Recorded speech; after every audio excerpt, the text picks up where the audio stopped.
When did you set up Jazzhole? I started Jazzhole sometime late '92. I'd finished school in '88. I joined the family bookstore about '90, and I was restless. I wanted to do more than just selling books.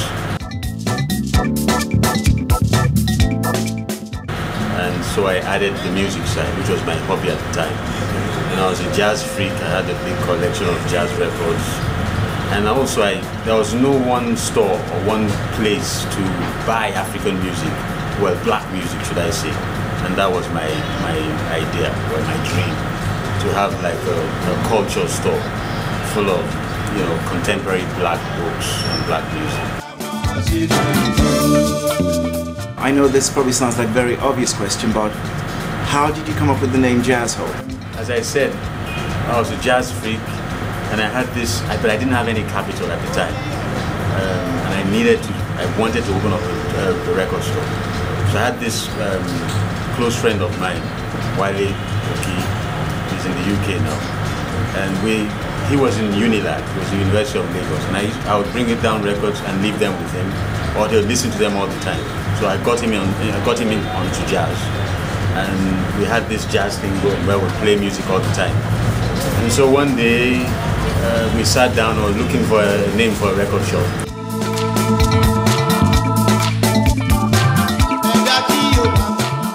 I couldn't figure out a name, and we had a location. It's not here, where I am now. It's further down the road in a place called Kefi, in front of Dordan Barracks. That was the whole where the head of state used to live, down at the barracks. And so we had this small, a very tiny store, a bit better than a shack. And I thought we couldn't think of a better name than the Jazzhole.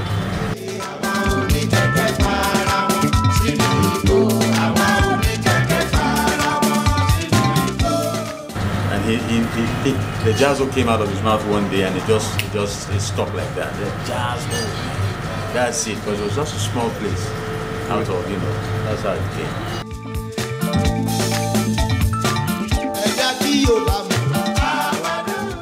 Your musical influences, jazz, can you give us any ideas, any artists? Musical influences. What were you listening to being a jazz fan? Very wide span. Alright then, who's your number one? I know it's hard for jazz guys, well, hate to say it, but... Spiritually, yes. Spiritually, jazz-wise, it's for me, Coltrane. John Coltrane. Spiritually, he was my major influence. Right. And blues?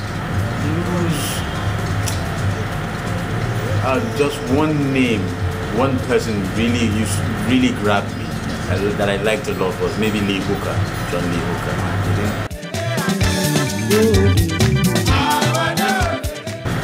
So you set up the shop. You added music to it.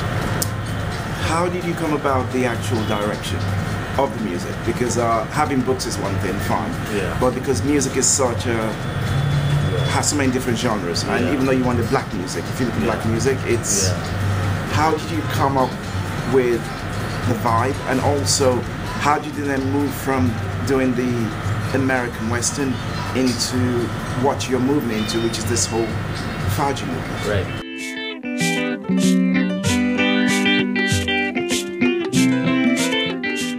Well, for me, it's all the same. It's all the same black spiritual world. For me, I mean, just listening to Coltrane for me sometimes it's like listening to an old Yoruba vibe. There's no different for me. So in terms of of what you see at Jazzhole, primarily on a fundamental level is maybe my taste, and out of that I top it up with all the other black interests.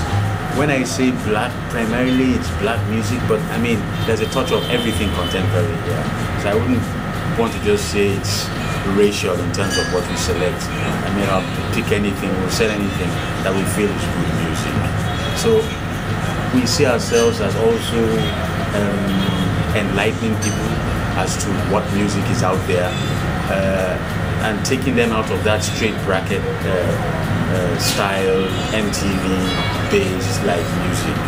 You know, so we'll have some of that pop stuff, and also the and give also access to all the other experimental forms of black music. Yeah. So we're very open.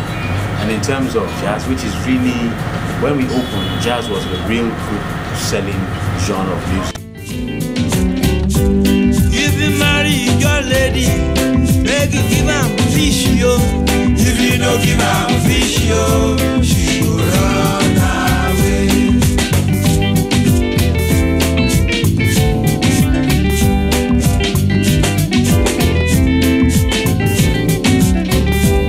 If you marry Igbo lady, make you give am akwo. If you no give am akwo, she go run away.